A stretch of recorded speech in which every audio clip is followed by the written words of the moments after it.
BRS party మహిళా విభాగం ఆధ్వర్యంలో బతుకమ్మ వేడుకలు ఘనంగా నిర్వహించడానికైతే ఒక ప్రోగ్రామ్ అయితే ప్లాన్ చేసుకున్నారు. ఇదే అంశంపై మనతో మాట్లాడడానికి BRS party senior leader Pavani Goud ఉన్నారు. ఏంటి మేడం, ఏంటి ప్లాన్ చేస్తున్నారా, ఏంటి జిల్లా షెడ్యూల్ ఏంటి అసలు మొత్తం? బతుకమ్మ షెడ్యూల్ అండి. బతుకమ్మ అంటే తెలంగాణకు ప్రతీకైన, తెలంగాణ అస్తిత్వానికి ప్రతీకైన, తెలంగాణ ఆడబిడ్డల ఆత్మగౌరవానికి ప్రతీకైన బతుకమ్మ పండుగను అంగరంగ వైభవంగా ఈనాడే కాదు ఆనాడు ఉద్యమం నుంచైనా బతుకమ్మను ఎత్తుకొని ఉద్యమించినాము.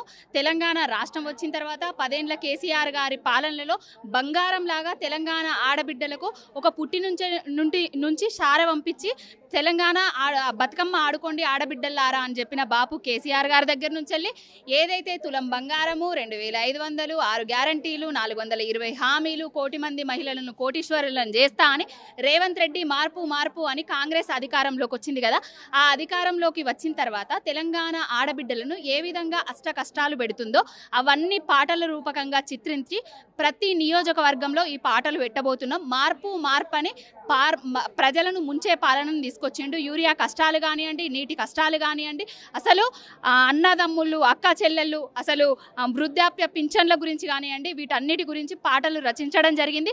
ప్రతి ఒక్క బిడ్డ ఈ ఆటలకు ఈ పాటలకు జత కడుతూ బతుకమ్మను 3 బజార్ల దగ్గర సెంటర్లో పెట్టుకొని రేపు రేవంత్ రెడ్డి గుండెలల్లా ఆడుకోబోతున్నారు.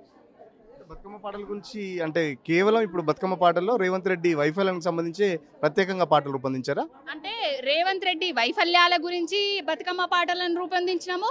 రేవంత్ రెడ్డి తెలంగాణలో మార్పు అని ఏం మార్పు తీసుకొచ్చిండో ఆ దాని మీద కూడా తీసుకొచ్చినాము. ఇంకొకటి తెలంగాణ అస్తిత్వం, ఆత్మగౌరవం, బతుకమ్మ ఏ విధంగా ఉండేది, సంస్కృతి సాంప్రదాయాలు ఏ విధంగా ఉండేటి అనేది కూడా బతుకమ్మ పాట రూపకంగా తీసుకురావడం జరిగింది. గతంలో అయితే కవిత చాలా ఘనంగా జరిగేది. కవిత బ్రాండ్ అంబాసిడర్గా చెప్పారు, కవిత అంటేనే బతుకమ్మ, బతుకమ్మ అంటేనే కవిత. మరి ఇప్పుడు కవిత లేని లోటు మీకు కనబడుతుందా? తెలంగాణ భవన్లో కనబడుతుందా? అంటే కవితక్క గారు బతుకమ్మ ఎవరు కాదన్నా అవునన్నా తెలంగాణలో బతుకమ్మ పాప ఆమె ఉద్యమంలో అందరు ఆడబిడ్డలను ఊరు వాడ అందరిని ఏకం చేసి తెలంగాణ బతుకమ్మను ఒక సంస్కృతి సాంప్రదాయాన్ని ఇక్కడ బుర్జు ఖలీఫా నుంచి ఆస్ట్రేలియా, అమెరికా ప్రపంచ వ్యాప్తం చేసిండ్రు. ఇప్పుడు ఉన్నా లేకున్నా కూడా ప్రతి ఆడబిడ్డ తెలంగాణ సంస్కృతి సాంప్రదాయానికి ప్రతీకైన బతుకమ్మ పండుగను అంగరంగ వైభవంగా 21వ తారీఖు తెలంగాణ భవన్లో నిర్వహించబోతున్నారు. ఊడువాడ, పల్లె, పట్నం అని తేడా తెలియకుండా అన్ని చోట్ల అంగరంగ వైభవంగా తెలంగాణ ఆడబిడ్డలు ఆడుకోబోతున్నారు. హామీలకు సంబంధించి మీరేమో పాటల రూపంలో చెప్తా అంటున్నారు, ప్రజలు రిసీవ్ చేసుకుంటారా? దానికి సంబంధించి ప్రజలే పాటలు పాడి పంపిస్తున్నారు. ప్రజలు ఎక్కడికి పోయినా కూడా మొన్న వినాయక చవితి దగ్గర చూసిండ్రు దేకులేంగే పాటలు. ఇప్పుడు ప్రజలు ఈయన తీసుకొచ్చిన మార్పు, యూరియా కష్టాలు ఏం చేస్తున్నాడు అనేది ప్రజలే వాడతారు. చూడండి మీరు, ఇంకా ప్రజల దగ్గరికి పోయి అంటే మేము బీఆర్ఎస్ భవన్లో బీఆర్ఎస్ వాళ్ళే వాడుకుంటున్నారు అనుకోవచ్చు. మీరు ప్రజల దగ్గరికి పోయి ఒకసారి వీటి స్పందన ఏంది అనేది మీరు కూడా చూడండి. చీరలకు సంబంధించి కూడా మీరు ఇచ్చినట్టు గతంలో ఇచ్చినట్టు నాసిరకం చీరలు కాకుండా ఈసారి చాలా పకడ్బందీగా ఏర్పాట్లు చేస్తున్నాం. ఒక్కొక్క చీర ఖరీదు దాదాపు 400 రూపాయల పైన ఉంటుందని చెప్పేసి ప్రతి మహిళకు 2 చీరలు ఇస్తామని చెప్తున్నారు. ఏం చెప్తారు దానికి? ప్రతి మహిళకు 2 చీరలు ఇందిరమ్మ ఇంట్లోకి వెళ్ళి ఇస్తుందా, లేకపోతే సోనియమ్మ ఇంట్లోకి వెళ్ళి ఇస్తుందా, ప్రియాంకమ్మ ఇంట్లోకి వెళ్ళి ఇస్తుందా? మా పైసలు మాకే ఇస్తున్నారు కదా. ఆల్రెడీ ఒక బతుకమ్మ చీరని ఎగ్గొట్టిండ్రు.